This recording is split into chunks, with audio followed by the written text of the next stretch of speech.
Welcome into college football smothered and covered. My name is Barrett Salee. Appreciate you checking out the show. Reminder to follow on YouTube, subscribe on YouTube, Rumble, Apple Podcasts, Spotify, wherever you get your podcasts. It's been a great week.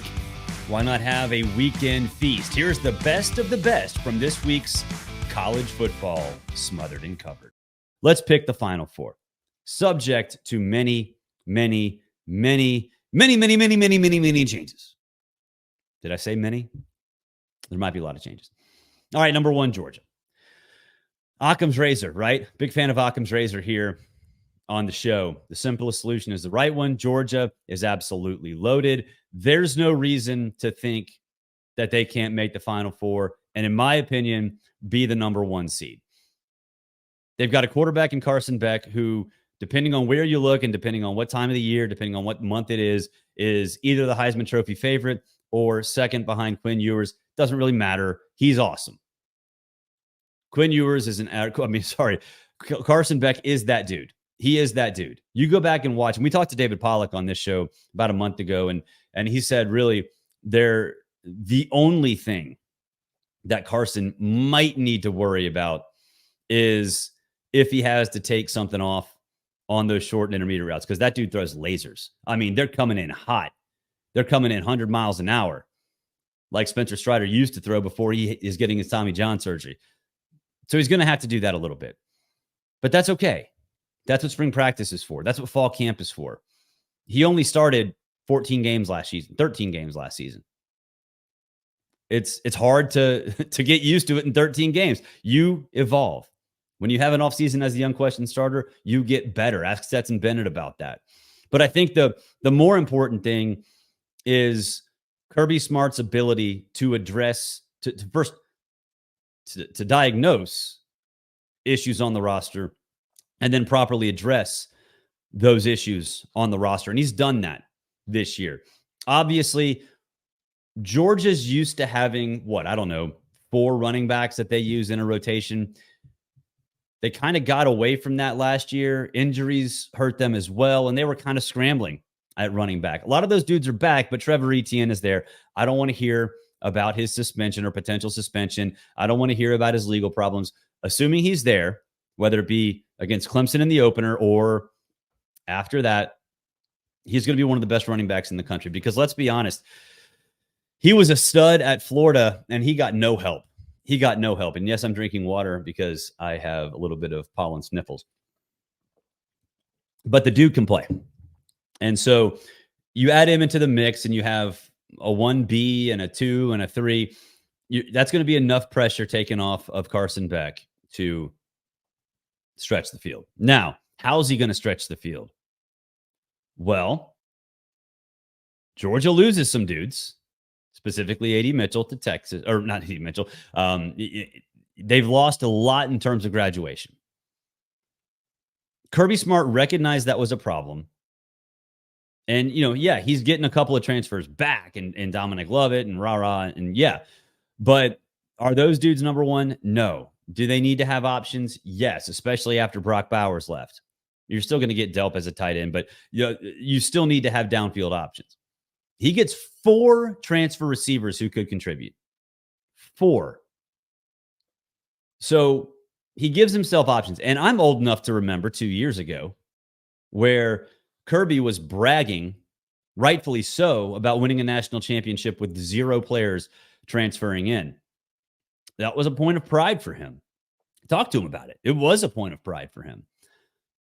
But things have changed. He now recognizes that he does need to change the way he approaches roster building. And he has done a great job of that last year with the receiver position after AD left, and this year with 4 newcomers. So basically what I'm saying is that team is complete. There is nothing wrong with that team. You go look for a weak spot. Okay, maybe secondary. You go back and watch the back end of Georgia, the back end of that defense last year for Georgia. And I'm talking not just the secondary, but also linebackers as well. Because they use a lot of athletic linebackers. Obviously everyone's got a nickel or, whatever, dime packages. Nickel packages are basically the base anyway now. But They have so many dudes waiting in the wings, and we saw quite a few of them last season late. So Georgia, to me, yeah, they play Alabama in September. I don't really care about anything else. Yeah, they got Texas. Fine. You have to put this in proper perspective. You have to be able to get to the playoff. And once you're there, do you have the depth and experience to get to the Final Four? The answer is yes. The answer is yes. So I'm sorry, there is a typo. I appreciate you guys in the comments saying 24-25. I went to Auburn. I don't do math. They don't teach us that. So I'm sorry. I will get to your questions in a little bit. I promise. But yes, and Josh Berry, they lost McConkey too. I love Vlad McConkey. I get it. 100%. It's Monday morning, dude. Give me a break. But yeah, Georgia can get in once they're in. The experience, the depth, no problem whatsoever. Texas. And yes, these are in order, I guess. Are they in order? No, it's impossible to put them in order. Texas. In the SEC, look at how that team is built.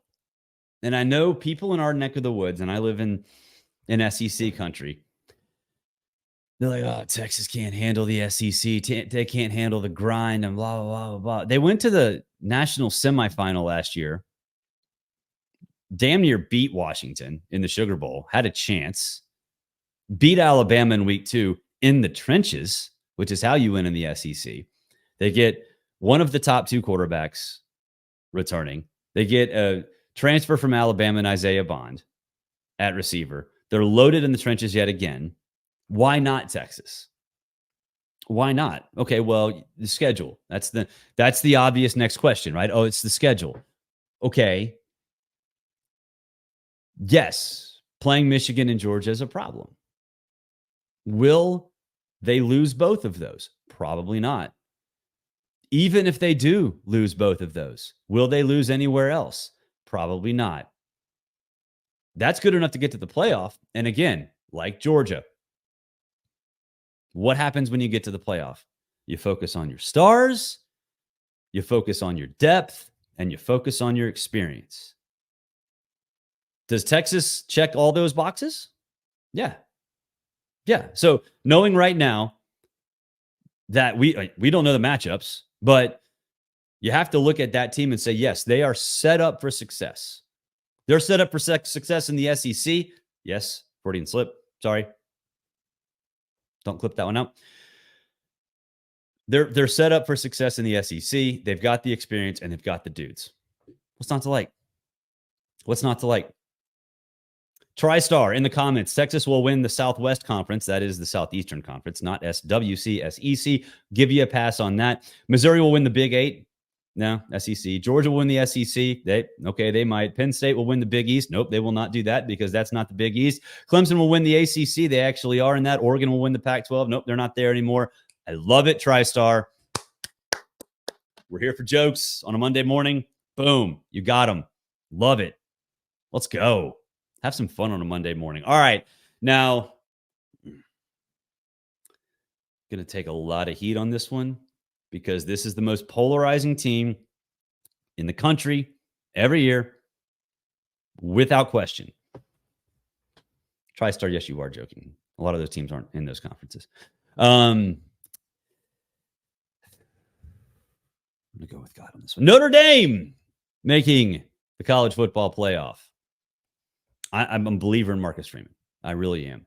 It's hard to take over a program like Notre Dame at any point, much less when your experience level is down. And is Brian Kelly a legend? Okay, let's lower the bar for the definition of legend. He's a damn good quarterback or a head coach. Damn good head coach. So it's hard stepping in when you're trying to figure out your identity, figure out your voice, all that other stuff. Marcus Freeman's done a good job. I think this year, addressing the portal, getting Riley Leonard, now granted he's hurt, but getting him is huge. And a lot like Georgia, they got wide receiver help. They need it. That's one area that they've been pretty consistently not up to national championship caliber level, and they'll tell you that. But they've got Bo Collins. Now he's got to get healthy, sure, from Clemson. Got a couple other guys who should be starters or contributors. And you know they can pound the rock because they are loaded up front on both sides of the line of scrimmage. So you look at the schedule. 10-2 should be bare minimum. They're going to get the number 4 or 5 seed. They can't get a top 4. So they're going to get set up in a spot where, okay, they're hosting a game. It's going to be against a pretty poor team.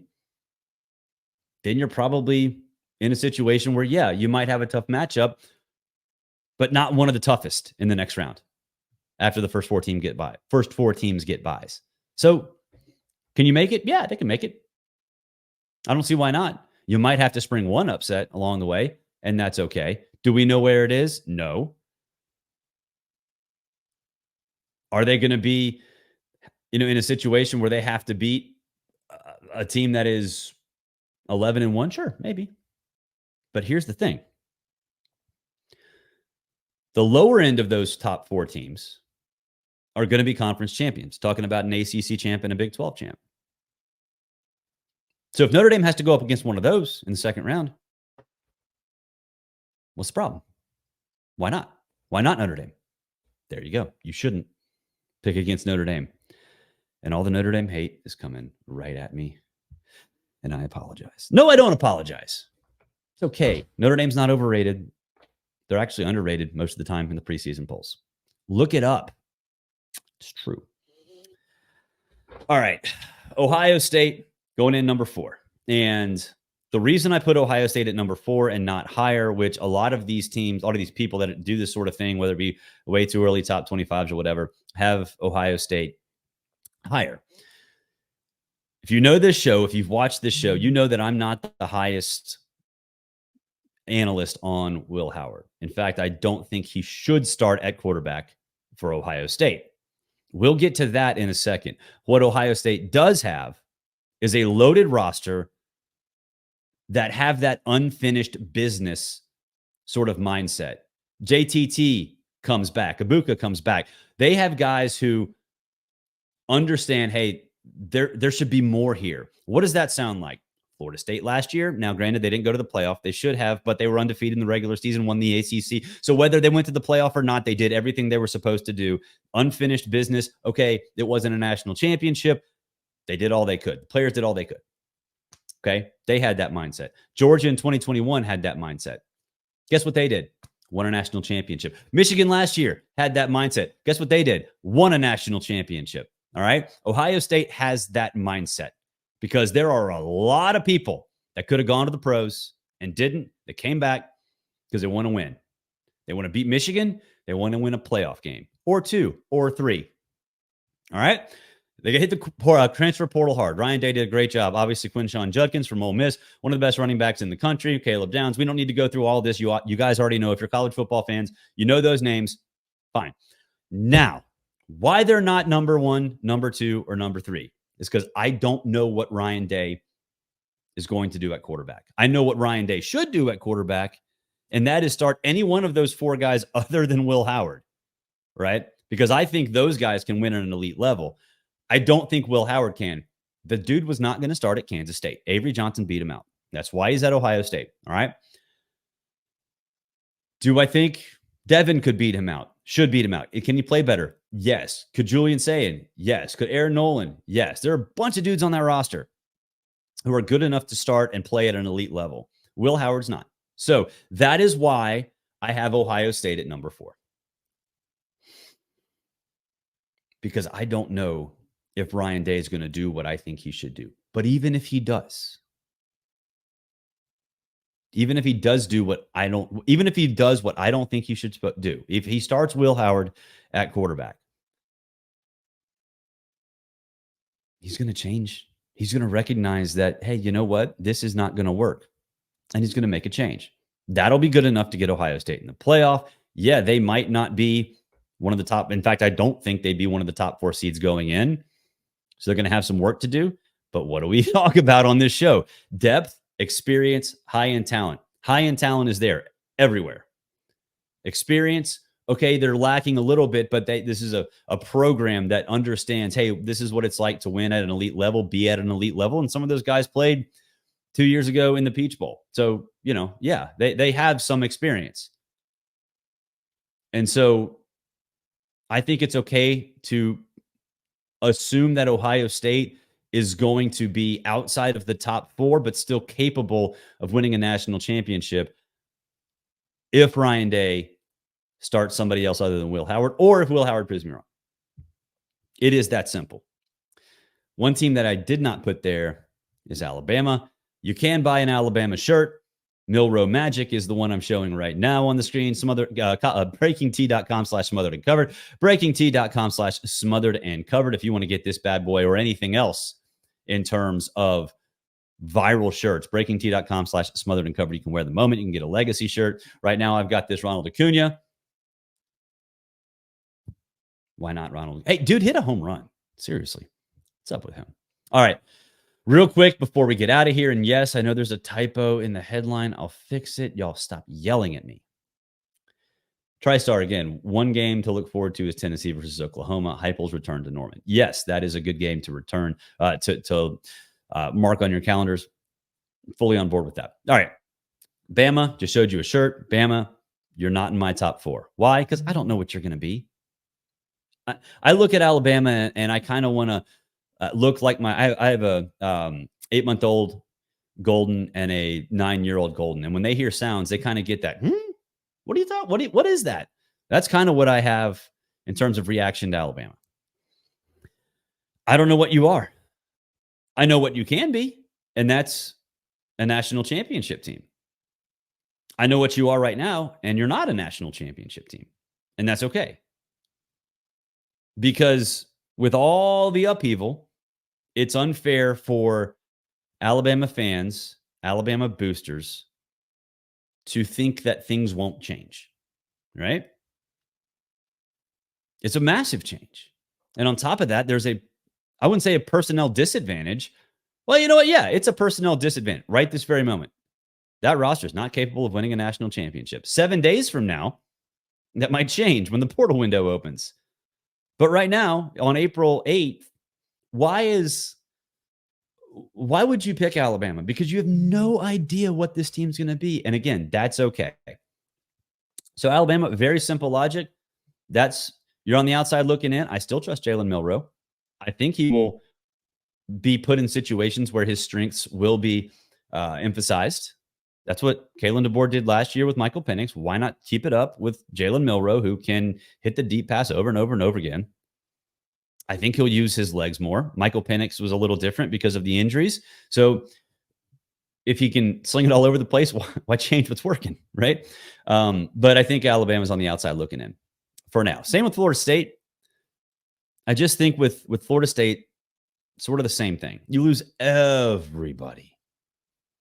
Jordan Travis, Jared Verse, a couple of offensive linemen, 2 top receivers.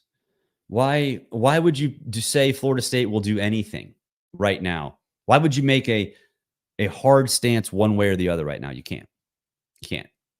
And again, that's okay. That is okay. With that said, I absolutely trust Mike Norvell. I absolutely think that the stability that exists in that program now that he has committed to it and didn't go to Alabama when he was one of the 2 finalists is massive for the direction of that program. And I think that DJ Uiagalelei's ceiling is still high. Not as high as we thought, maybe after he went to Notre Dame and set the record books on fire, even though they lost to that game, lost to the Fighting Irish in that game, the COVID game when Trevor was out on the COVID list. I think we all put DJ's bar way up here. It's more like here on the screen. That's great. Why not? Totally fine. Totally fine. So Florida State, again, let's wait and see. Let's see what happens 7 days from now, 10 days from now, 14 days from now, 21 days from now, when the portal window closes, and then we can readjust. Totally fine doing that. And Florida State can be one of those teams that can make the Final Four with just a couple of additions. And so those two, I think, are the biggest. And then the Big 12,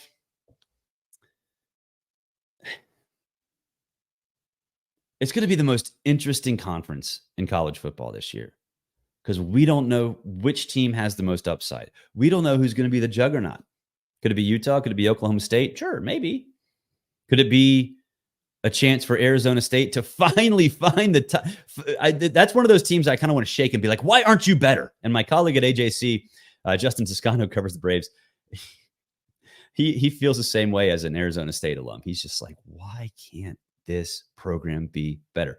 It's not going to be better this year. I do think the foundation is there for Arizona State. But again, we don't know what the Big 12 is going to be. I do think they'll get a top 4 seed in the playoff. It'll probably be Oklahoma State. Could be Utah. They're going to get knocked out very, very quickly. None of those teams have the top end talent. So those are the 3 on the outside looking in.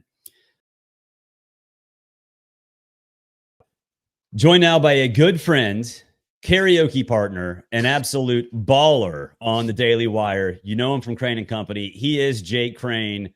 Jake, man, what's going on? How are you? Well, Barrett, I'm doing great. I just got to let you know, every time I'm doing something that involves Smothered and Covered, I'm either coming on the show to chop it up with you, or I'm at Waffle House and telling them what to put on my hash brown. So it's a win-win for me, my friend. But no, in all seriousness, man, loving what you're doing. Congrats on all the success. And as always, it's an honor to have you on our show, and it's an honor to come on yours.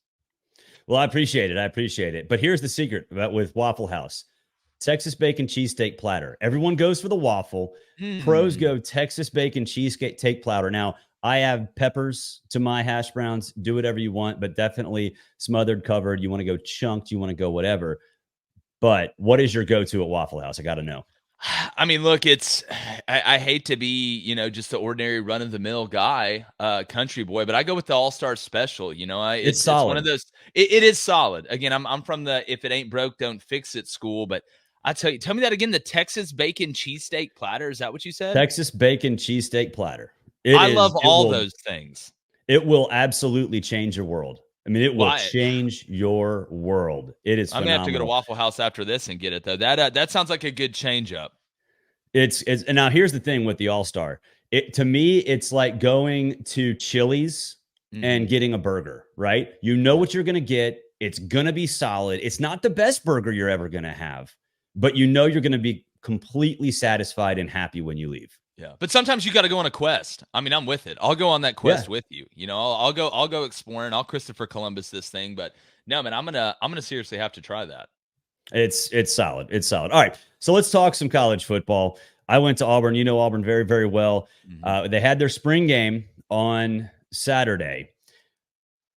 What did you make of Auburn in terms of where they're going to be this year? Did you learn anything about that team that truly matters from that spring game?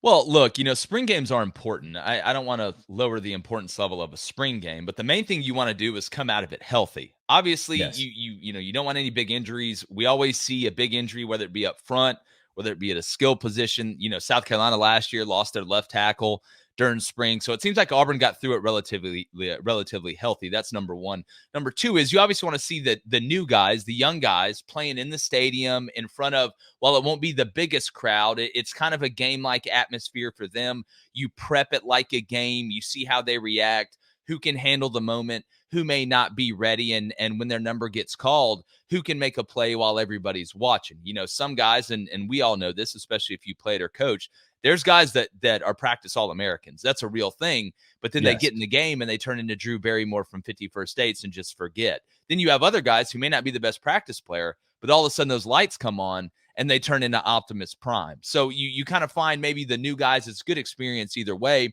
And then kind of the superlatives I was looking at, that I thought, you're going to be very base in what you do. You don't want to show a lot. It's going to be very peanut butter and jelly. I thought Auburn was somewhat peanut butter and jelly. Peyton Thorne looked about like Peyton Thorne to me. I didn't see a huge jump. I didn't see a big regression. But at the end of the day, you're going up against a defense that knows your calls. I mean, I've done it. You have some guys that try and hide stuff, but your base, plus they know your calls. So I don't put too much into that. I thought the defensive line, just from a fundamental standpoint, I like the way the game sounded. Sometimes I'll just close my eyes and listen to it, and you can tell by the way those pads pop who's getting off the ball, who's using their hands, who's finishing the tackle. Are they rallying to the ball? I liked what I saw there. But if you're going to pick one thing, I mean, Cam Coleman is him. I mean, he's yes, him. he is. That was one of the biggest questions because look, Auburn has pieces. I think the offensive line is going to be fine. I didn't think they were great, but again, it's peanut butter and jelly.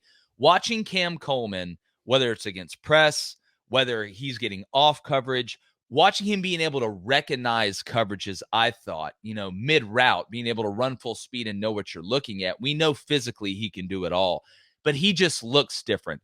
Auburn has guys that have had great body types, but haven't done anything. Let's be honest. I'm still waiting on Camden Brown, who looks like you just sent him to Ukraine and he could end the war in 30 minutes, but he's not making plays during the game.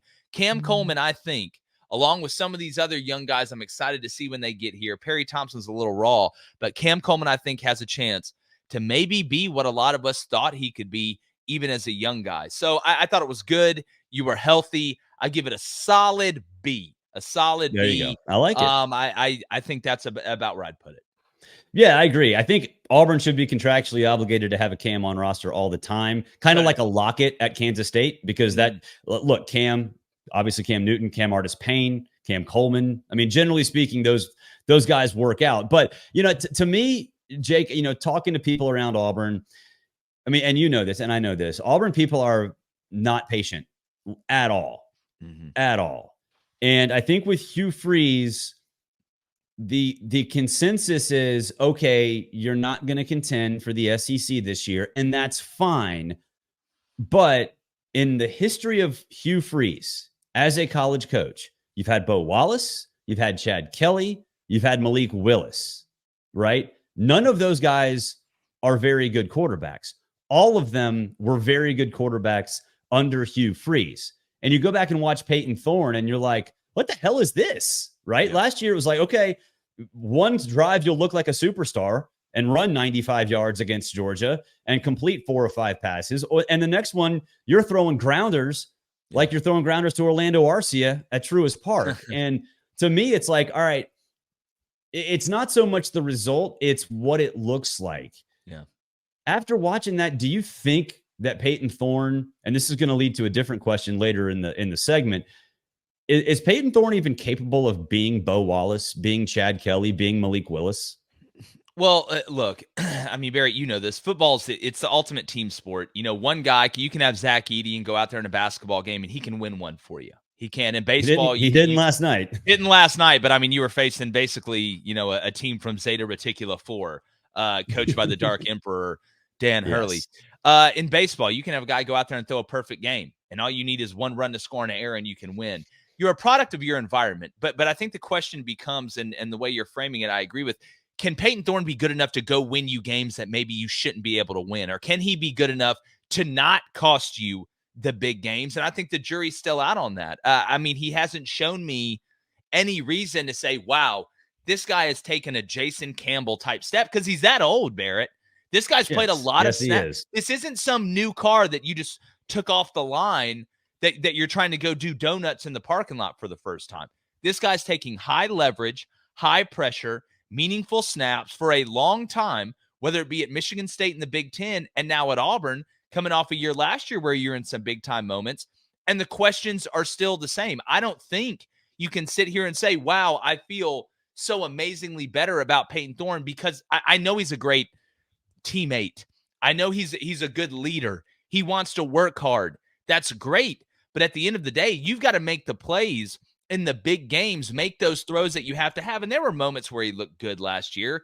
But in aggregate, I still don't think we're at a place where if you're an Auburn fan, you can sit back and say, man, Peyton Thorne, he may not be a Pro Bowler. He may not be a top 3 round NFL draft pick, but this guy's going to go win us some games that maybe we wouldn't have if we didn't have him. I hope maybe that step can be made, but at some point, when you show me who you are, I have to believe you. And as far as patience, preaching patience to SEC fans or big-time college football fans or fans in general is borderline a waste of time. I mean, it's, fans short for fanatical. We all know that.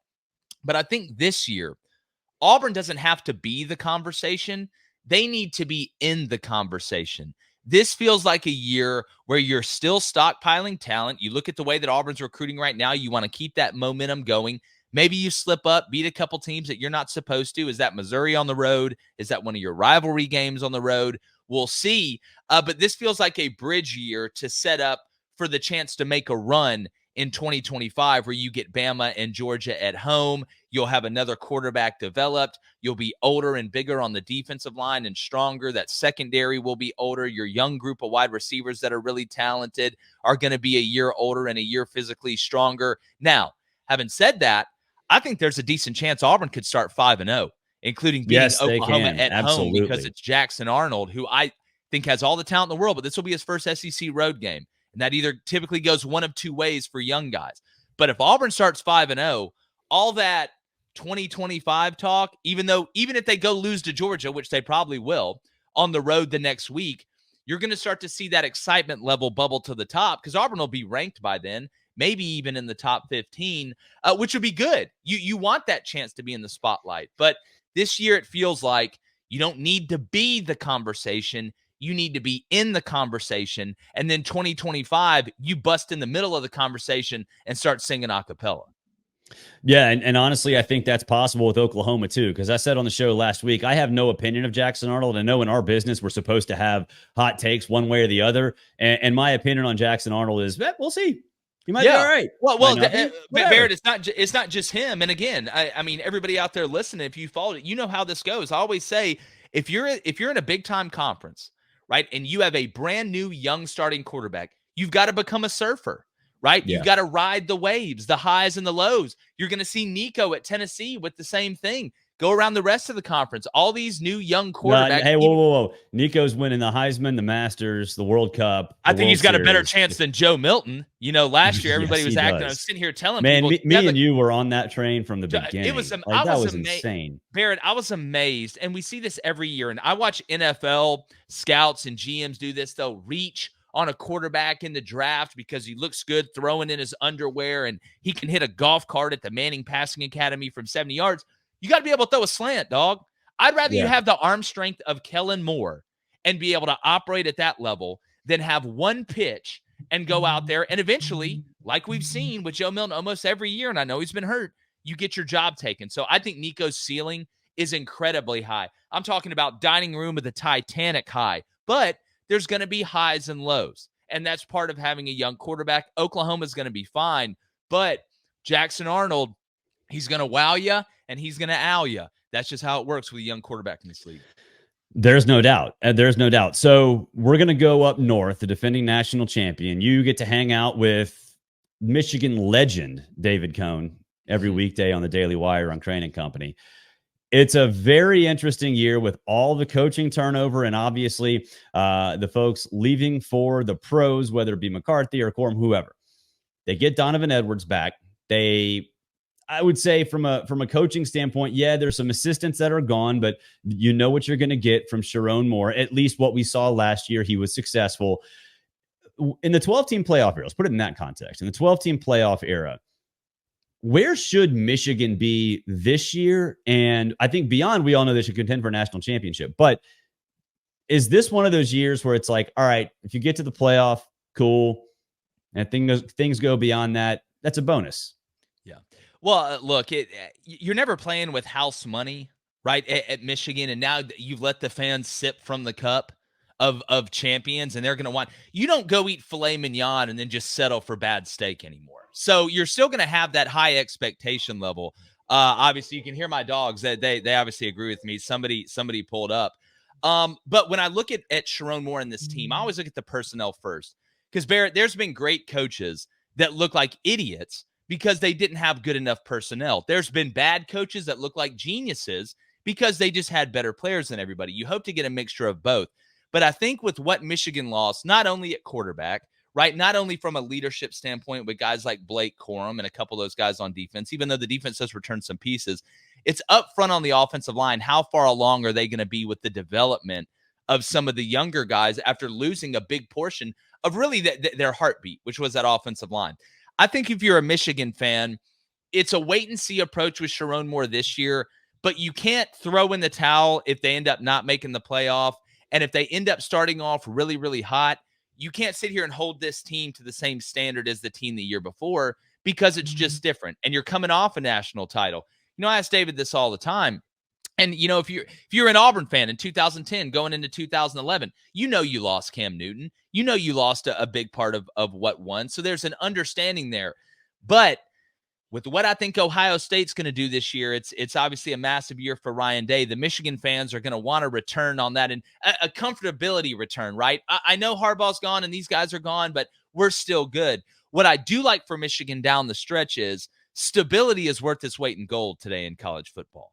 And with Sharon Moore, you got a guy that's test-driven the car in big-time races already. You know what he can do. He's going to call the plays. The meeting times are going to be the same. The practice structure is going to be the same. There's not going to be a ton of change for the guys that have already been there, and it's a familiar voice that they're hearing. So I think Michigan's going to fall back a little bit this year.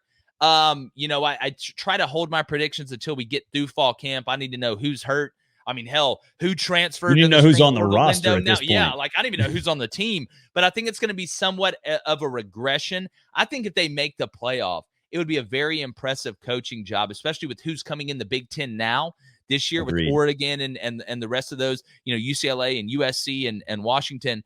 But I think they missed the playoff, but barely. But you still have a lot of hope going forward. I think it was a good hire. I think it was a smart hire. Yeah, I think it was smart. Sometimes the easy option is the right option. We talk about Occam's razor on the show all the time. You don't have to get creative. Just do the smart thing. And I think they did that. And I think for Michigan, if you don't make the playoff this year, okay, that sucks. It's disappointing a little bit because you're not enjoying what the playoff brings all the time. And so I disagree with you on USC being much of a threat. But not USC, but Oregon for sure. Yeah. Or Oregon for sure. There's no doubt about it. And so it's going to be fascinating. So I'm going to play a game that I just made up 5 seconds ago. It's called Will They or Should They? And I just made that up again. We're going to talk about transfer portal quarterbacks. Okay. Because the portal opens up, what is today? April 9th. 6 days from now, we have a portal. I'm going to tell you a team. You tell me, will they go after a quarterback? And should they go after the quarterback? Two of them. All right. You got to answer it both ways. All right. The Auburn Tigers.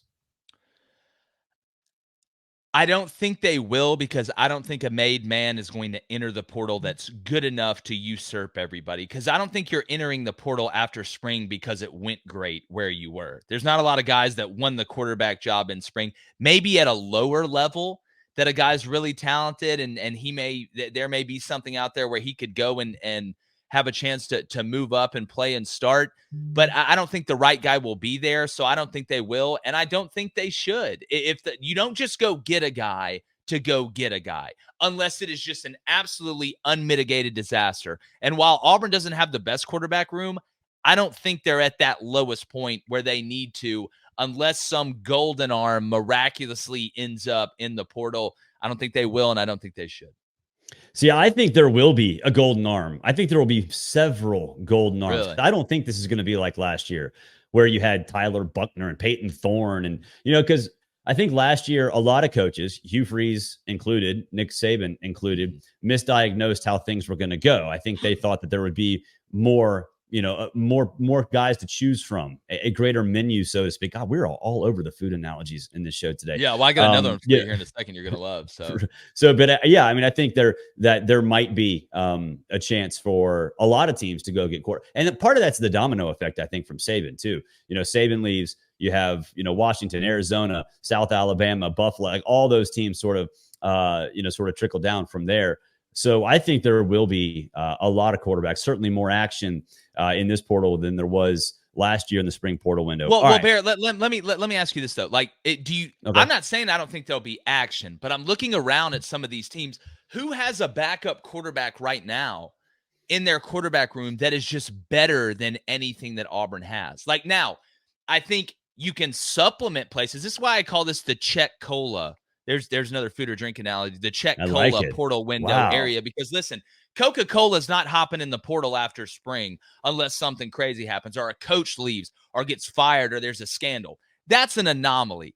It just feels like this is hey, this tackle just got in there. We only have 6 guys that we feel good about on the offensive line.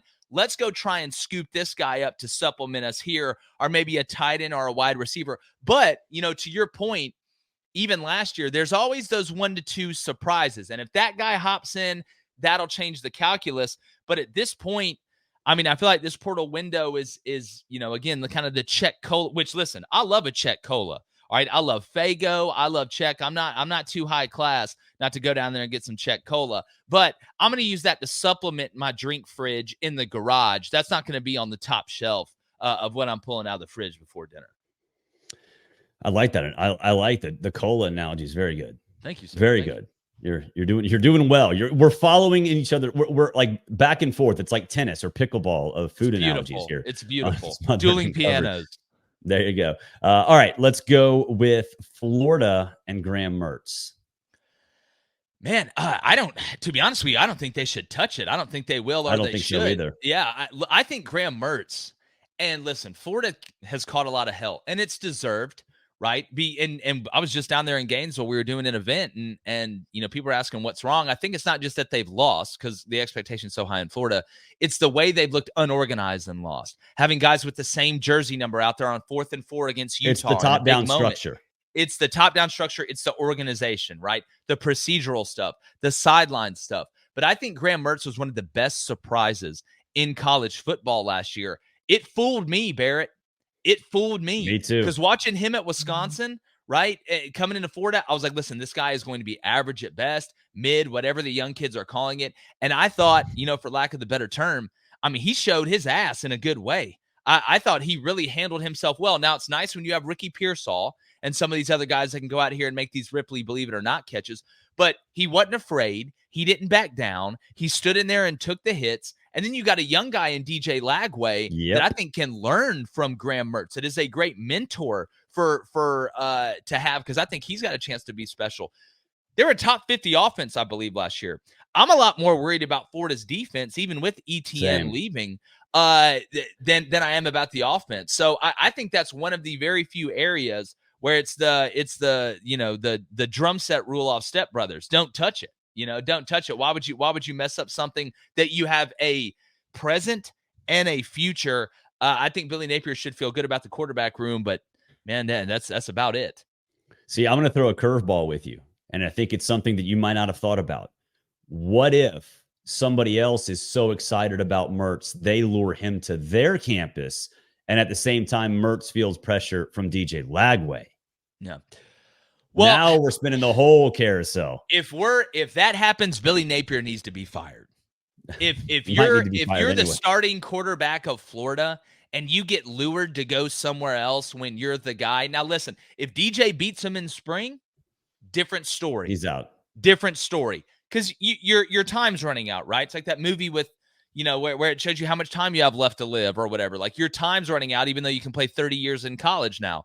That's a different story. But I think that the dominoes are, and you always want the best player to play, but the dominoes are setting up really well for DJ Lagway down the road. And because you can play in half the season now and not burn a red shirt. So it's not like he's not going to get reps. In that case, that would not shock me if he left. But if that does happen, it's either going to be really, really good for Florida or really, really bad. So, look, in today's world of college football, who knows? But I do feel like Graham Mertz is pretty solidified. Yeah, I do too. And that's kind of why I asked. It's like, of all the things we say about Florida and how much of a disaster it is, it kind of has one of the healthiest quarterback situations in the conference. It really the country, does. Even. It really it's does. really Which bizarre. Is a good start. Which is very much a good start. All right, we're going to go out west for a couple more before we let you go here. USC has Jaden Miava and Miller Moss. Critical year, going to the Big Ten. Lincoln Riley needs to find his dudes that can move. Miller Moss is not necessarily that guy. Jaden kind of is, but none of them are Kyler. None of them are Baker. None of them are Jalen Hurts. And that's generally how Lincoln has been successful. Does he go get a quarterback, and should he go get a quarterback? I hate to keep answering the same way, but no. I mean, after what you saw from Miller Moss last year, he's got a little bit of Stetson Bennett in him to me. If you kind of watch the way he operates, not a huge guy. I think he's got a lot of moxie. But Moava from Arizona, but that's the Joe Milton effect. It is, and we got to see more. But I just like I like the way he handled himself. But when it comes down to the Arizona kid, I think he brings a level of toughness that this offense hasn't had, including with Caleb Williams. The flash and the sizzle hasn't been USC's problem. They got that. It's Cirque du Soleil. They're just not tough. They're just not a tough football team. And I think that starts at the quarterback position. You know, you can't on one hand sit here and say, well, the quarterback sets the tone for the whole team, including the defense. But, well, he's not a super tough guy, so let's not hold the defense accountable for that. I think USC needs a mindset change. I think they need an identity shift. That's not changing the play calls. I mean, hell, Lincoln Riley wants to run the ball and play action off the power. That's what he wants to do. But just from a mindset standpoint, I think Jaden gives them a toughness angle. And going into the Big Ten, when you've got to go play the Iowas and some of these teams that are really just built on toughness, there is no flash, there is no sizzle. It's meat and potatoes. You need a guy that can go in there. And you know what? If he's got to run somebody over to get somebody going, or if he's got to bring that element that USC hasn't had, I think he's the guy to do it. That's not to say Miller Moss can't be a guy that goes out there and throws the ball around and slings it and you know, shows some of the elements we've seen from other guys. But there's just something about the mindset that has to change for USC, or we're going to keep seeing this rinse and repeat of really good offense, can't tackle somebody in a phone booth that they're in a wheelchair, and it just costs you. You have no balance, right? You got to, you know, balance keeps you on the beam. So, and Lincoln Riley doesn't even try. Doesn't even try. I wonder how much he actually goes over and watches the defense. Like, I don't think he even knows they exist. I've seen this happen before. I've seen teams get split, and you almost have two head coaches. The head coach, who's an offensive guy, who actively roots for the offense during practice, that's calling the plays, that's putting the game plan together, and then the defensive coordinator that's having to go in here and make sure the guys on defense know, hey, you know, you got a leader too. You matter too. Yeah, you matter too. I mean, in the NFL, you can be a little bit different, but in college, I would. That's why I would love to go watch a USC practice. I'd like to see how he kind of operates on both sides of the ball, right? So I don't think they will, and I think I think Jaden's going to end up being the guy. All right, last one. Washington has a bunch of young players and one of them Jed Fish lured from Arizona when Jed got that job. You also have Will Rogers from Mississippi State, who, to me, was more a product. All of his stats are products of the system under Mike Leach than proof that he's an elite quarterback. Where do they go? I think this will be a team that if they can hop in and go get a guy, they should go get a guy for a couple reasons. You know, Jed Fish is not Kalen DeBoer. They do not have Michael Penix. You can't sit here and think you're going to see the exact same system that you've seen under DeBoer and Ryan Grubb, who's obviously now in the NFL. It's going to be totally different. And Jed does it his own way, and it works. But one of the main reasons I think is because Will Rogers can't stay healthy, Barrett. Like, he can't. You can't sit in. He's already got a shoulder that's not going to be close to 100%. I mean, he's played for feels like 30 years in the SEC. So if my shoulder hurts, I'm pretty sure that his does.